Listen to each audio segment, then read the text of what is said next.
Selamat malam Mirsa, apa kabar Anda? Kita ketemu lagi di Dua Sisi malam hari ini bersama saya Dwi Anggia. Mirsa, dalam satu pekan ini, dari awal pekan sampai hari ini, Presiden terpilih Prabowo Subianto sepertinya sudah mulai sibuk, padat sekali kegiatannya untuk memanggil sejumlah calon menteri, wakil menteri, dan juga kepala badan setingkat menteri. Kurang lebih ini 108 orang yang sudah dipanggil oleh Presiden terpilih untuk selanjutnya akan diletakkan di posisi-posisi yang strategis di kabinetnya Prabowo Gibran.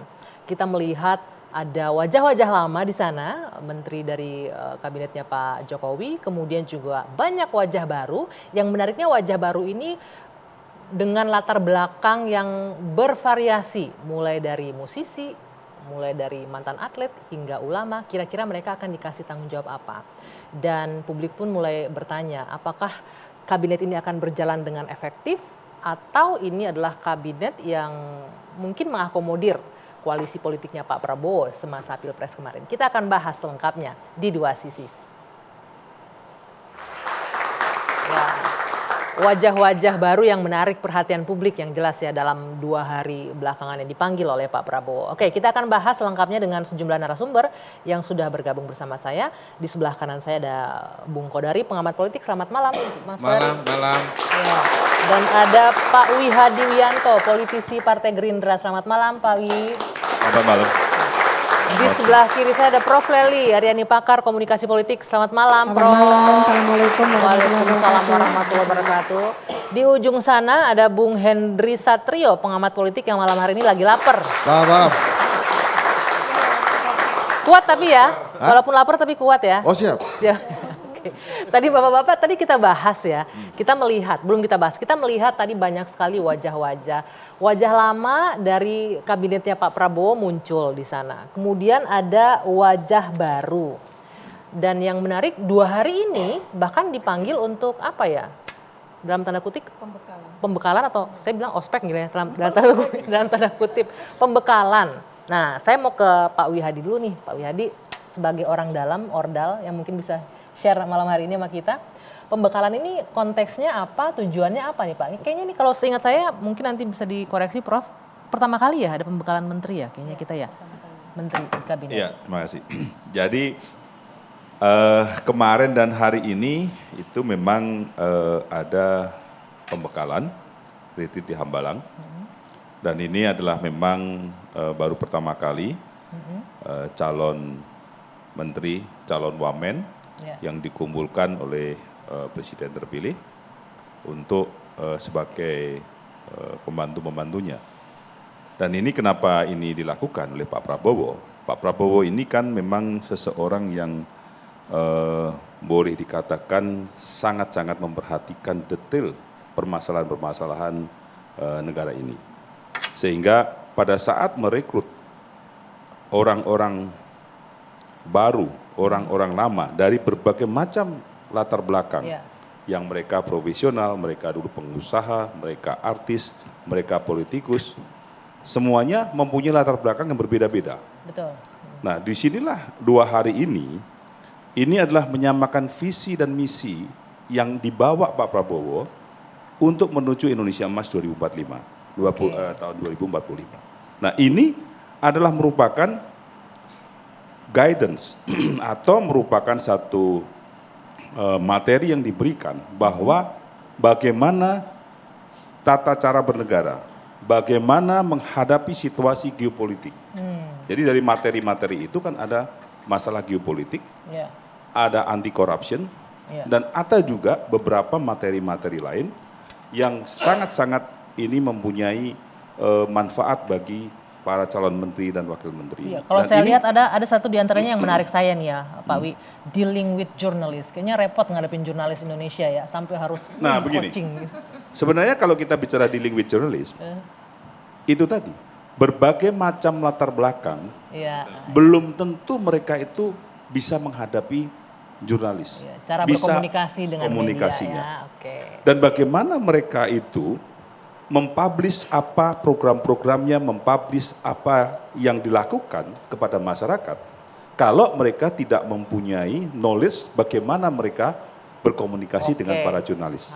Ini yang harus diberikan, karena bagaimanapun juga bahwa ini bagian daripada PR. Dan ini harus diketahui juga oleh menteri dan calon menteri, jangan sampai ini menyampaikannya A, tetapi karena permasalahan komunikasi bisa A plus, Diterimanya A beda minus. ya, Nah, ya. Nanti ujung-ujungnya nanti salah menyalahkan. Oke, Nanti kalau bilang gitu- dipelintir lah atau apalah begitu kan. Nah ini yang dikatakan bahwa ini adalah memang menyamakan visi dan misi dan menyamakan latar belakang yang berbeda-beda Oke. ini untuk mempunyai pemikiran-pemikiran ke depan yang sama dengan visi misi. Oke, Pak Wi, terima kasih. Saya mau ke yang dipanggil juga hari ini dapat pembekalan. Calon menteri, calon wakil menteri apa kepala badan, Mas Kodari? Calon menteri, wakil menteri apa kepala badan? Tunggu waktunya aja. Atau ngasih pembekalan tadi dipanggilnya? Oh, jangan-jangan suruh ngasih pembekalan. Gimana? Tadi apa aja tuh Mas Kodari? Seperti yang disampaikan Pak Wi Ya, tadi. seperti yang disampaikan oleh Pak Wihadi bahwa ada materi-materi yang menurut saya Pak Wihadi ya, itu materi-materi yang membantu mereka-mereka yang akan bertugas di pemerintahan nanti untuk membaca situasi dan kondisi global. Jadi perkembangan-perkembangan teknologi seperti artificial intelligence, Oke. kemudian perkembangan kemasyarakatan seperti dinamika demografi, sangat menarik itu. Bagaimana ternyata tingkat pertumbuhan penduduk yang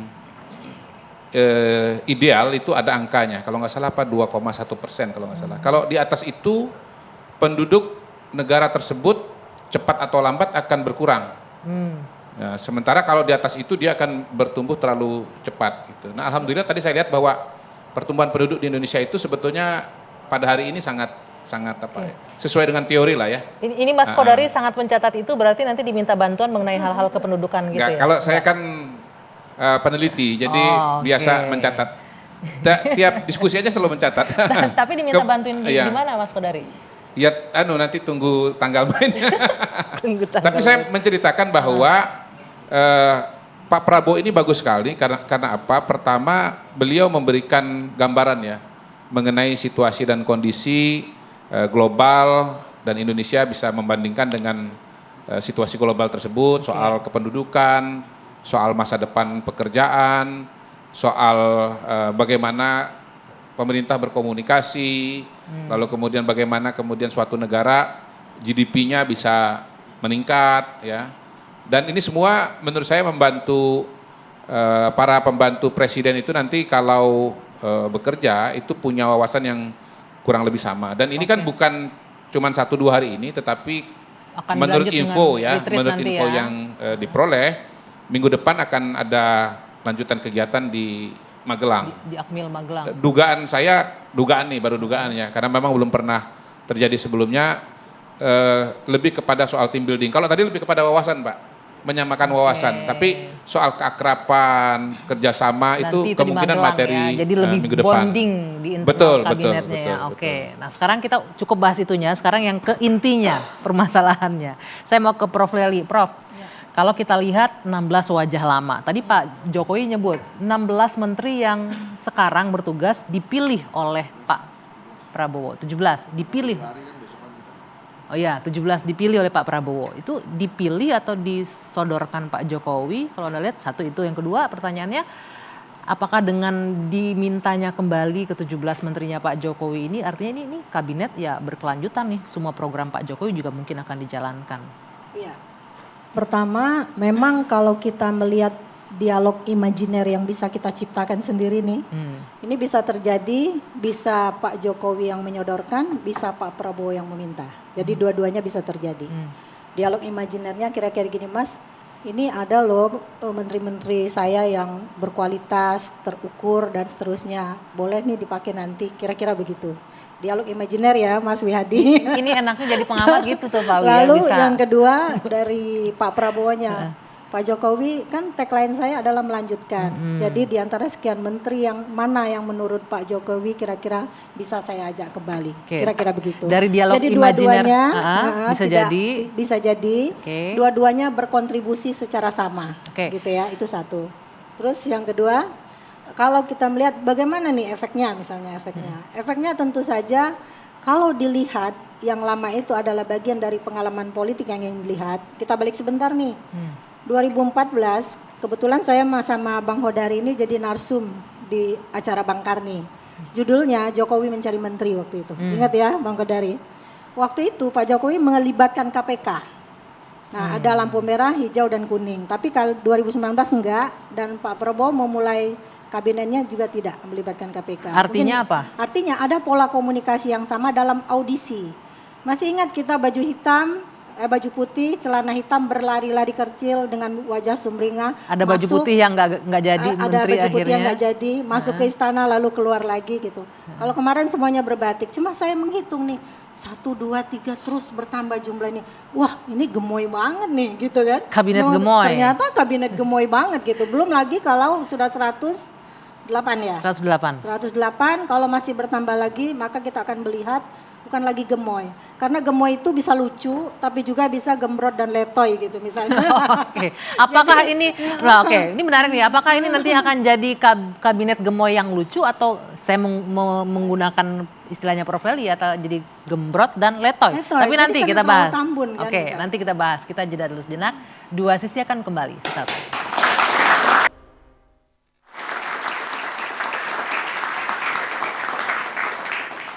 Ya, kita lanjutkan kembali hari ini pembekalan terhadap wakil menteri dan kemarin itu pembekalan terhadap menteri-menterinya Pak Prabowo sudah berlangsung dalam 2 hari ini. Tadi Prof. Leli menyebutkan ini bisa jadi 2 hal nih. Kabinet gemoy bisa jadi lucu atau malah gembrot dan letoy tadi Prof. Leli bilang. Kenapa Prof sampai ada analisa seperti itu? Ya. Dinamikanya kan kalau yang kita bayangkan ya, kementerian yang akan dibuat oleh Pak Prabowo memang bertambah. Dan tentu otomatis akan menambah orang. Maka penambahan itu sendiri akan membuat situasi berubah. Oke. Nah, tetapi kita tidak pernah membayangkan sampai melebihi 100 orang itu. Jadi kalau ada dalam bayangan 44, ya 44 itu aja gitu lah kan. Nah, kemarin dalam bincang-bincang kita di luar, di kampus ya, kita menyatakan kalau begini situasinya berarti Pak Prabowo seperti ingin mengakomodasi semua pihak. Sehingga membebani tubuhnya sendiri, semua lemak-lemak menempel di sana gitu kan. Semua kapasitas yang tidak penting bagi kesehatan tubuh juga ada di sana. Sehingga bagaimana cara menyingkirkan. Siapa aja tuh kapasitas yang nggak penting bagi kesehatan tubuh kalau Prof. Leli lihat dari nama-nama Tadi yang Anggi muncul? juga sudah menyatakan kalau itu mewakili beberapa unsur. Apakah ada unsur-unsur yang memang penting untuk diambil langsung 4 orang atau 1. Kalau bisa 1 orang saja mewakili sebuah komponen, sebuah komunitas. Misalnya dan dari sebagainya. musisi atau artis gitu. Iya gitu. Oke. Nah kita membayangkan dia akan berada pada posisi yang mana nih, wakil menteri yang mana misalnya, atau dia menteri atau kepala badan atau apa. Kan Pak Prabowo menjanjikan kabinet yang second kabinet ya, artinya kan profesional. Profesional saya dari dulu tidak pernah ingin membandingkan antara politisi sama profesional sebenarnya, karena di politisi juga banyak yang profesional ya. kayak Mas Wiyadi ya. Tapi kita juga harus melihat kapasitas orang itu sendiri gitu kan. Kalau dia kapasitasnya, saya ingat perkataan Nazaruddin Umar ya, Nazaruddin Samsudin kalau nggak salah pernah mengatakan, kalau kapasitas orang itu hanyalah sebagai produksi sepeda, mana mungkin dia memproduksi mobil, seperti itu. Oke. Nah, Ini ada terkesan sepertinya Anda meragukan nih kapasitas dari beberapa yang muncul. Saya nggak tahu yang mananya Prof, tapi apa yang membuat Prof. Leli ragu nih dengan kandidat yang dipilih oleh Pak Prabowo? iya. Menurut saya kalau Pak Prabowo ingin mengakomodasi, tidak semuanya harus diakomodasi. Saya bilang tadi, ya. kapasitas untuk mewakili sebuah kelompok tidak harus langsung 4 orang, mungkin 1 orang. Kita tanya misalnya. langsung nih sama Pak Wiyadi. Pak Wiyadi, ini tadi disebutkan, ini Pak Prabowo kayaknya dengan membebani dirinya sendiri dengan lemak-lemak di tubuhnya yang nggak sehat katanya tadi Baik. gitu. Dan Jadi mencoba begini. mengakomodir semua kepentingan. Ya, jadi mungkin saya akan berikan satu pemaparan ilustrasi. Pertama adalah terhadap menteri-menteri lama, menteri-menteri Pak Jokowi. Bahwa dalam situasi yang sekarang ini bagaimanapun juga Pak Prabowo adalah tetap mengusung daripada kampanye adalah keberlanjutan. Artinya keberlanjutan ini adalah melanjutkan apa yang sudah ada sekarang ini dan melanjutkan apa yang sudah baik untuk dilanjutkan dan menyempurnakan. Ini memang dari awal inilah slogan daripada Pak Prabowo dalam pemerintahan ke depan. Komitmen Pak Prabowo, Pak Jokowi. Itu komitmen kepada rakyat. Oke. Ya, melanjutkan. Pada saat itu kan kampanyenya sukanya kita akan melanjutkan apa yang sudah dilakukan oleh Pak Jokowi. Waktu itu kan kita mengatakan demikian. Ya, komitmen kita untuk melanjutkan. Nah, di dalam melanjutkan itu ada satu hal kenapa ada beberapa menteri-menteri yang tetap akan ikut dengan Pak Prabowo. Pertama, mayoritas adalah menteri-menteri dalam bidang ekonomi yang kita lihat. Kenapa masalah ekonomi? Dalam situasi yang sekarang ini, situasi secara global ini tidak sedang baik-baik saja. Inilah justru kalau kita lihat kehati-hatian Pak Prabowo melihat ini, bahwa dalam kondisi global yang tidak baik-baik saja, kita tidak bisa bermain dengan tim yang baru secara ekonomi.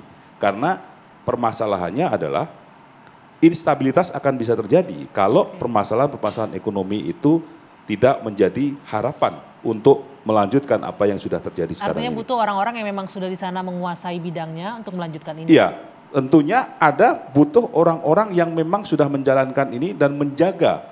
Seperti misalnya Bu Sri Mulyani menjaga APBN dengan sistem dengan baik, dengan prudence. Tentunya dengan menjaga APBN ini, tentunya kita ingin menjaga APBN kita tetap sehat. Nah, ini dengan APBN yang sehat, dengan pertumbuhan ekonomi yang terjaga, maka bagaimana kita tetap keluar dari situasi global ini. Ya, Nah, Pak Wi, tapi sebenarnya kan dengan siapapun orangnya, selama leadernya, presidennya minta ini dijaga, harusnya bisa dong tanpa berharap dengan orang yang itu. Itu tidak bisa semudah itu, karena berbagai macam sektor kita bicara, ya, berbagai macam sektor. Nah, satu hal lagi, kalau kita katakan kenapa ini menterinya semakin banyak, justru Pak Prabowo melihat efektivitas daripada kementerian-kementerian ini yang dilihat bahwa belum efektif dan belum fokus dalam melaksanakan program-programnya. Artinya begini, seperti UMKM dan koperasi. UMKM dan koperasi mungkin kementeriannya dipisah. UMKM sendiri, koperasi sendiri.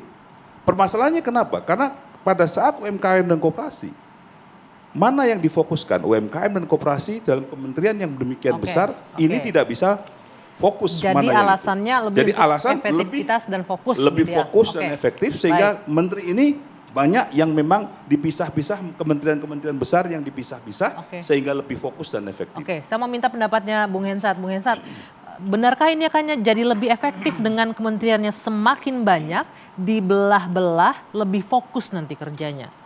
Tidak membebani?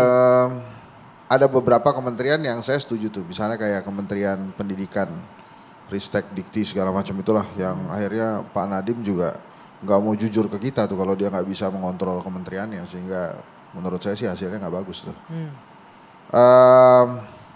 Selamat ulang tahun ya Pak Prabowo. Sempat kita.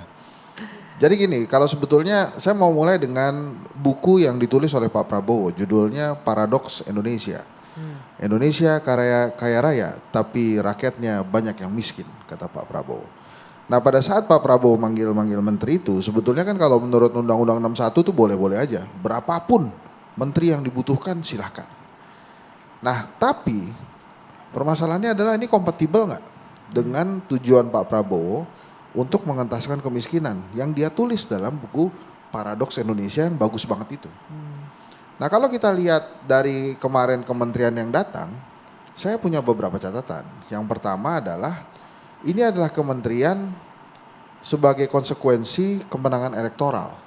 Karena kemenangan elektoralnya banyak orangnya, dan Pak Prabowo orangnya baik banget, nggak mau ada yang ketinggalan, semuanya diajak, termasuk Pak Kodari kan? Gitu. Jadi iya, Pak Kodari. semuanya diajak. Apa? Maksudnya politik balas budi gitu maksudnya? Bukan balas budi. Apa dong? Pak Prabowo ini orangnya baik, dia tidak ingin melupakan jasa teman. orang-orang yang berjuang bersama dia itu harus bersama-sama. Gitu. Kemudian yang kedua, tadi itu yang pertama ya. Kemudian yang kedua, karena menteri-menteri kemarin dipanggil ya dalam kapasitas atau dalam situasi Pak Jokowi masih jadi presiden, Pak Prabowo masih jadi menteri pertahanannya Pak Jokowi. Jadi kalau kemudian ada persepsi publik, wah ini quote and quote instruksinya Jokowi, itu nggak bisa disalahin juga publik karena situasinya Pak Jokowinya masih jadi presiden. Iya. Menhannya Pak Prabowo gitu. Kemudian yang ketiga, menurut saya, tadi saya setuju juga dengan Pak Wihadi mengatakan bahwa kebutuhannya itu mungkin bisa diselesaikan oleh menteri-menteri lama. Nah, saya balik lagi dengan bukunya Pak Prabowo tadi. Kompatibel nggak? Misalnya Sri Mulyani saya sih meyakini dia ada di situ karena memang rezimnya Pak Jokowi kan rezim utang nih. Sehingga bila ingin dilanjutkan ngutangnya, maka orang yang bisa dipercaya oleh para bankers yang memberikan utang ke kita Hanya Bu Sri Mulyani. Jadi Kok kalau Anda diganti, tunggu sebentar, Bung Hensat kok kayaknya pesimis banget ini rezim hutang akan melanjutkan hutangnya gitu. oh enggak, saya nggak bilang begitu, itu Mbak Anggi yang Ini bilang. tadi barusan kan rezim Jadi, hutang, tapi kalaupun melanjutkan mau hutangnya. menyelesaikan hutangnya, ya itu mungkinnya mesti Bu Sri Mulyani. Karena yang dipercaya waktu itu minjem tuh Bu Sri Mulyani tuh. Hanya saja memang pertanyaannya, yang saya tahu Bu Sri Mulyani ini mazhabnya tidak sependapat dengan pemisahan antara Kementerian Keuangan dengan Badan Penerimaan Negara. Nah itu mungkin Badan Penerimaan Negaranya jadi apa enggak tuh? Misalnya sama dengan Erick Thohir. Erick Thohir ini kan dianggap catatannya positif. Karena ingin bikin holding BUMN, dari 100-an BUMN sekarang tinggal 41, 30 lagi nih untuk menjadikan holding. Nah mungkin Pak Prabowo pikir ini mesti Erick gitu. Nah apakah kemudian Erick Thohir itu datang sebagai profesional atau di endorse partai atau di endorse NU, ya itu cuma Prabowo yang tahu gitu. Nah kemudian catatan saya selanjutnya, tanggung ini kelihatannya kalau memang sebesar ini didesain dari awal memang akan 2 periode kekuasaannya Pak Prabowo. Kenapa saya katakan demikian? Ini hitung-hitungan matematik aja. Dengan penambahan menteri dan wakil menteri, kemudian ada lembaga-lembaga baru, itu kan mungkin nomenklatur diubah, kemudian infrastruktur dibikin, itu mungkin baru tahun ketiga itu selesai. Tahun ketiga baru bisa berjalan enak, tahun keempat sudah persiapan pilpres. Udah sibuk lagi. Sudah sama sibuk pilpres, lagi, maka diperlukan periode kedua. Jadi itu catatan-catatan saya tuh. Nah tapi garis bawahnya adalah mampukah menteri-menteri yang kemarin hadir itu kompatibel dengan apa yang ditulis oleh Pak Prabowo dalam bukunya Paradoks Indonesia itu. Tapi Jadi pertanyaannya yang ditulis di buku masuk ke visi misi kemarin atau enggak gitu? Ada. Maksud saya gini, orang-orang yang kemarin dipanggil itu cuma sekedar dipanggil nyenengin Pak Jokowi atau memang dia kompatibel dengan visi misinya Kita tanya nanti sama Prabowo yang salah satu itu, yang dipanggil gitu. nanti ya. Tapi kita jeda dulu sejenak. Apakah begitu? Nanti jawabannya saat lagi di Dua Sisi.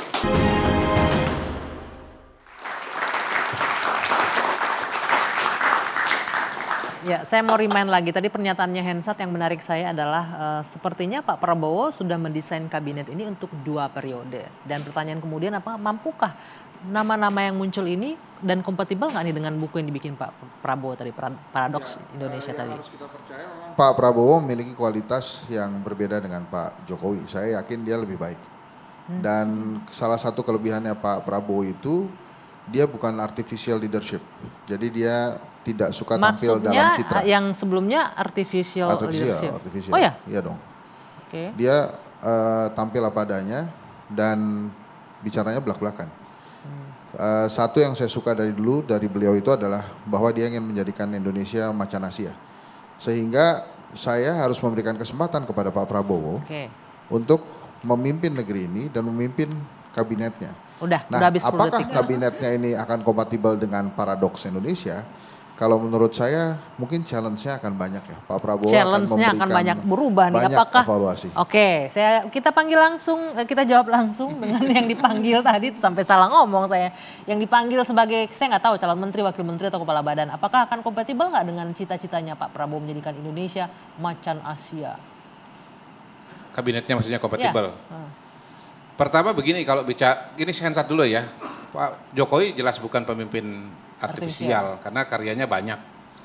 Dekat dengan rakyat itu sudah jelas-jelas terbukti. Luar biasa itu, bisa dites itu. Kalau Pak Jokowi ketemu dengan masyarakat dibandingkan Hensat ketemu masyarakat, saya yakin jauh lebih rame. Pak Jokowi ketemu dengan masyarakat itu satu bukti bahwa dia nggak artifisial. Yang kedua, yang sudah dikerjakan sangat banyak. Ya, misalnya saya ulangin ya. Membangun 6.000 km jalan nasional, 2.700 km jalan tol baru, 366.000 km jalan desa, 1,9 juta meter jembatan desa, 1,1 juta hektar lapangan irigasi baru. Panjang lah kalau diteruskan nanti selesai acaranya. Nah yang kedua soal kabinet. Begini, kalau kita bicara kabinet itu kita cara pandangnya nggak bisa seperti organisasi yang lain ya.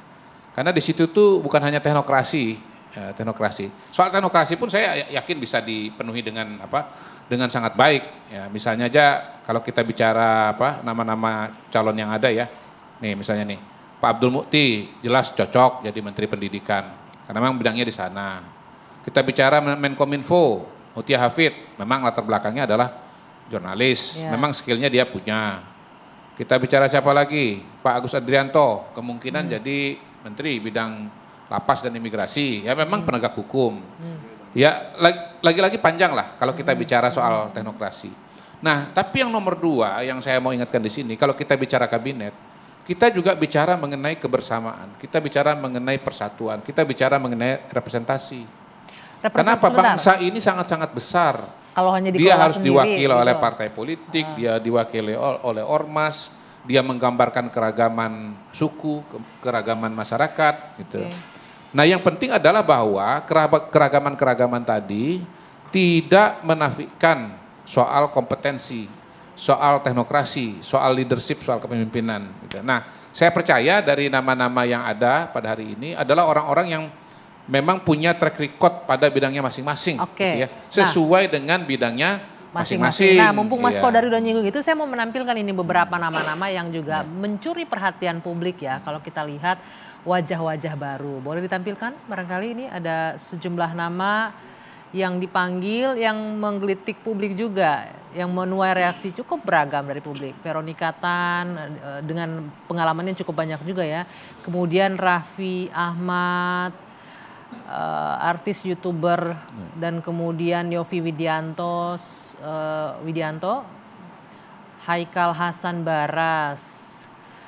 Terus yang juga menarik, ini ada Gus Miftah. Nah, saya nggak tahu nih kompatibelnya di mana nih, kalau Mas Kodari bisa mengelaborasi. Ya, tentu semua kesimpulan harus kita tunda sampai nanti posisi masing-masing benar-benar diumumkan. sudah jelas gitu ya. Pada hari ini kan kita baru dugaan-dugaan atau analisa.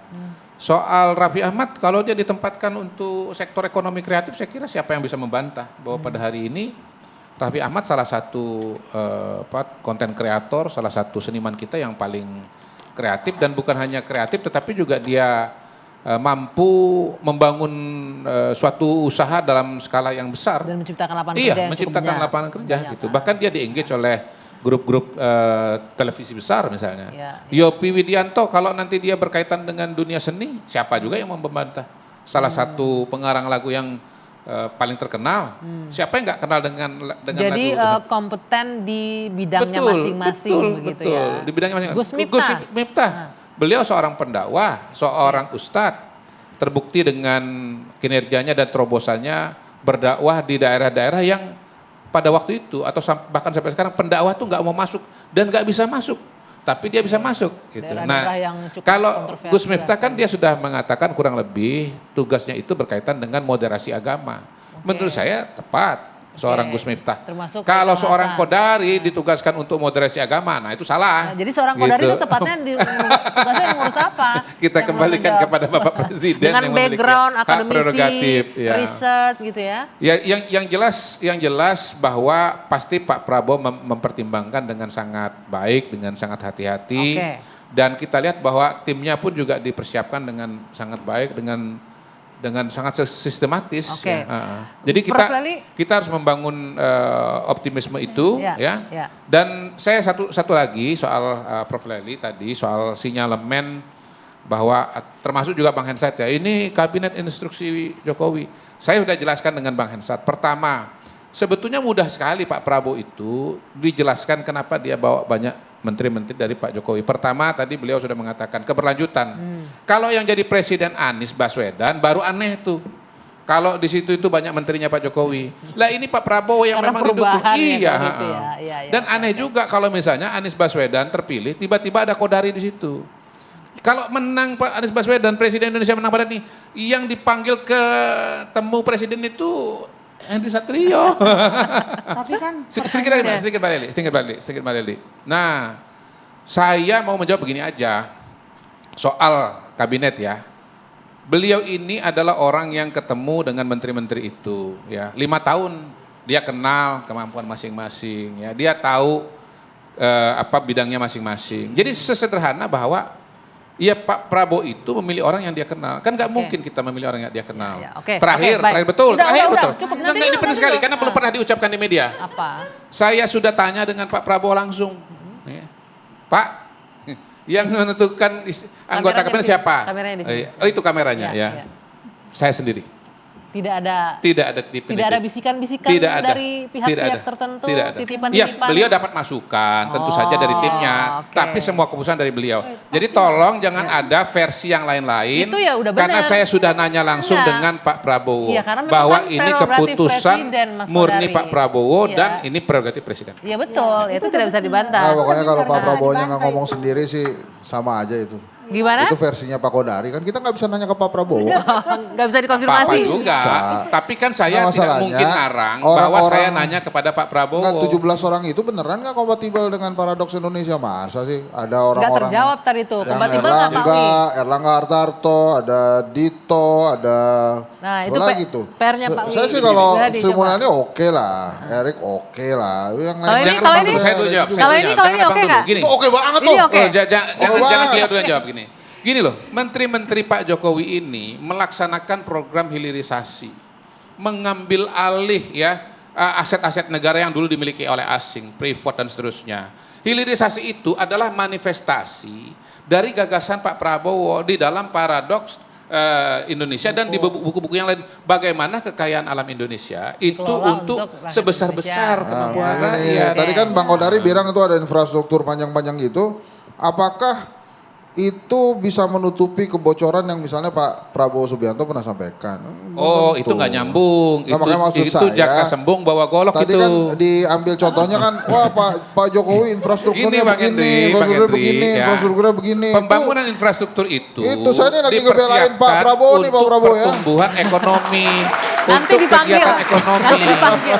Di mana-mana Kalau yang ulang tahun namanya kan Pak pembangunan Prabowo nih. infrastruktur itu merupakan syarat wajib bagi pertumbuhan ekonomi. Nggak ada pertumbuhan ekonomi bisa berjalan dengan optimal tanpa pembangunan infrastruktur. Karena Justru menciptakan Pak lapangan Jokowi pekerjaan. ini Iya, meletakkan benar. dasar Oke. ya syarat-syarat bagi pertumbuhan ekonomi 8% yang ditargetkan oleh Pak Prabowo Subianto. Oke, Ini Pak kerjasama Wi. yang luar biasa ini. Pak Jadi Wi, begini, kompatibel saya- atau tidak saya- nih saya dengan menjawab begitu. cita-citanya? Ya, silakan Pak Saya Wiyadi. menjawab begini, 17 menteri. Kalau kita lihat 17 menteri itu kan sebanyak ekonomi. Ada satu Pak Tito Mendagri. Kenapa Mendagri? Ya. Dito Pak Aryo Tito, Tejo, ya. Menpora, Kenapa Menpora. Mendagri? Karena pada saat ini situasi stabilitas kita butuhkan dengan adanya pilkada serentak seluruh Indonesia. Ini adalah salah satu hal yang memang kehati-hatian Pak Prabowo dalam menjaga stabilitas. Karena Berarti tetap stabilitas Pak Tito politik, nih ya, ya, Mendagrinya stabilitas ya. politik. Oke. Nah kemudian kalau kita bicara ekonomi, Bu Sri Mulyani, Pak Erlangga Hartarto, dan Pak Erick Thohir, dan yang lain-lain secara ekonomi, ini adalah untuk menjaga situasi kondisi daripada perekonomian kita dengan pertumbuhan ekonomi yang ada. Jadi kita melihat di sini bahwa tadi sempat disinggung mengenai masalah hilirisasi. Betul. Ini adalah tidak lebih daripada apa yang disampaikan di Paradak Indonesia. Bahwa kekayaan alam Indonesia tidak bisa dimanfaatkan sebaik-baik mungkin dan dimanfaatkan oleh rakyat Indonesia. Sehingga rakyat Indonesia masih miskin. Oke. Nah, ini adalah salah satu kenapa kita harus yang namanya mengenjot penerimaan pendapatan negara. Dengan adanya kita sebagai kaya, negara yang mempunyai sumber daya alam. Oke, Ini baik. adalah salah satu hal yang hilirisasi ini yang memang harus digenjot. Ya Kita jawabannya nggak bisa kompatibel dipotong. ya. Bisa saya ringkas berarti kompatibel ya dengan Iya, kabinet yang semuanya sekarang. itu. Oke, baik Pak Wi, terima kasih. Nanti kita lanjutkan lagi. Satu hal yang menarik yang Pak Prabowo juga sempat nyampaikan di beberapa pidatonya bahwa dia akan merangkul semua orang. Ini yang lagi ditunggu-tunggu 2 hari ini agak panas dingin pertemuan antara Bu Mega dan Pak Prabowo. Apakah itu akan terjadi dan bagaimana narasumber saya melihatnya? Kira-kira kemungkinannya akankah nanti merubah kembali peta kabinet yang sudah mulai tergambarkan dalam 2 hari terakhir ini? Kita jawab usai jeda sesaat lagi di Dua Sisi.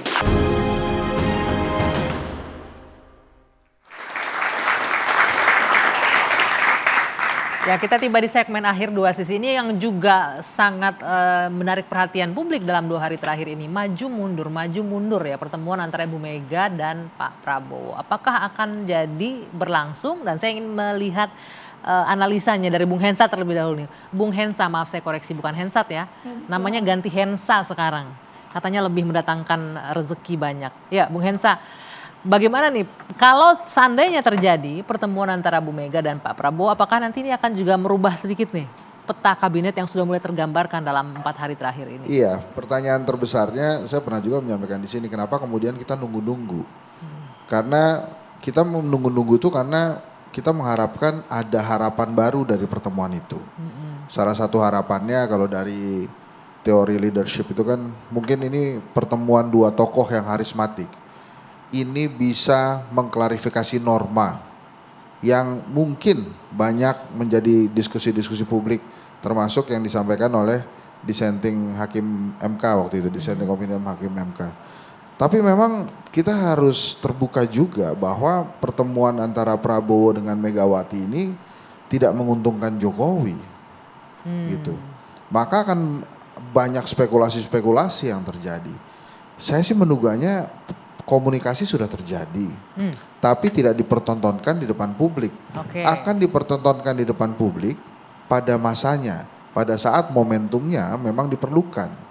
Karena kalau bukan sekarang ya momentum itu? Saya rasa tidak. Kan tadinya desas-desusnya mau hari ini tuh sekalian dari minggu lalu, bentar lagi sebelum ulang tahun 20, kan. Tapi kan ternyata enggak, karena memang pertemuan ini ada pihak yang mungkin tidak menguntungkan ya buat Pak Jokowi, sehingga Pak Prabowo juga banyak pertimbangannya menjaga gitu dan ya? Tidak terjadi. Tapi memang ini sih ditunggu-tunggu pertemuan ini. Saya mau ke Pak Wihadi. Pak Wihadi, ini kalau ditunggu-tunggu ya bahasanya Henry Satrio tadi, apakah mungkin nih masih ada kemungkinan Pak Prabowo menyisakan mungkin kursi untuk PDIP atau bahkan Nasdem juga? Hingga saat ini apa yang sudah dilakukan oleh Pak Prabowo dengan melakukan audiensi itu adalah memang orang-orang yang memang sudah melakukan audiensi dan itu adalah calon-calon menteri dan calon-calon wakil menteri. Namun apa yang terjadi nanti setelah tanggal 20, setelah Pak Prabowo dilantik, terus kemudian pada saat pengumuman siapa yang menjadi menteri, menteri kementerian mana, wamen kementerian mana, kepala badan mana, itu nanti akan terjadi pada saat nanti diumumkan. Nah disitulah memang kita tunggu kita siapa dan siapa saja yang akan menjadi menteri dan wakil menteri. Nah ini menarik nih, karena memang garis visi pemerintahannya Pak Prabowo itu memang harus merangkul semua, sehingga tidak ada transaksional, yang ada idealisme, nasionalisme. Jadi saya yakin banget pertemuan ini akan terjadi, tapi memang menunggu momentum. Momentum apalagi apa kira-kira memang semangatnya Pak Prabowo itu memang merangkul semua persatuan nasional. Momentum apa kira-kira ditunggu? Saya tidak melihat satu momentum yang ditunggu, tetapi ini kan proses yang sudah dilalui oleh Pak Prabowo dan dilakukan untuk yang namanya rekrutmen dan audiensi dengan para calon menteri dan wakil menteri. Dan ini kalau kita lihat waktunya kan sudah demikian padat sekali. Saya singkat aja ya. Pertama, Pak Jokowi tidak mungkin menghalangi. Beliau sudah mengatakan ini bagus untuk bangsa. Tidak mungkin menghalangi apa pertemuan Bu Mega Pak Prabowo? Enggak iya. Yang kedua, Pak Prabowo sudah menanti pertemuan 2 tahun, jelas diulangi oleh Pak Hasim mungkin 2-3 kali. Yang ketiga, jelas ini berarti kesimpulannya atau keputusannya ada di tangan Ibu Mega. Tetapi menurut saya kemungkinan pertemuan itu bisa saja terjadi karena apa? Pak Budi Gunawan sudah masuk ke dalam kabinet. Artinya sudah dirangkul. Sebetulnya sudah dirangkul begitu ya, tapi tidak dilihatkan ke hadapan publik begitu ya, Prof ya? Sepakat juga? Saya kira memang pertemuan itu pasti akan terjadi, cepat atau lambat. Karena kita tahu juga relasi komunikasi politik antara Bu Mega sama Pak Prabowo kan sejak 2009. Beliau pernah bersama-sama. Artinya kita menunggu saja komitmen Pak Prabowo. Ada 3 hal nih setiap kali pergantian kepemimpinan. Yang satu adanya harapan, yang kedua adanya perubahan. Perubahan dari model-model komunikasi politik, pola-pola komunikasi politik yang tidak sama. Lalu yang ketiga adalah kesatuan. Baik. Terima kasih. Terima kasih Prof Lely, Bang Hensa, terima kasih Mas Kodari, Pak Wihadi, terima kasih teman-teman dari UNJ, dari Al Azhar dan juga dari Universitas Bakti, terima kasih sudah hadir malam hari ini. Yang pasti kita hanya bisa menunggu dan yang pasti 108 yang sudah dipanggil juga masih ketar-ketir ya. Nunggu tanggal 21 nanti apakah benar akan dilantik. Kita tunggu bersama-sama. Saya Dwi Anggia, kita tutup 2 sisi malam hari ini. Sampai jumpa.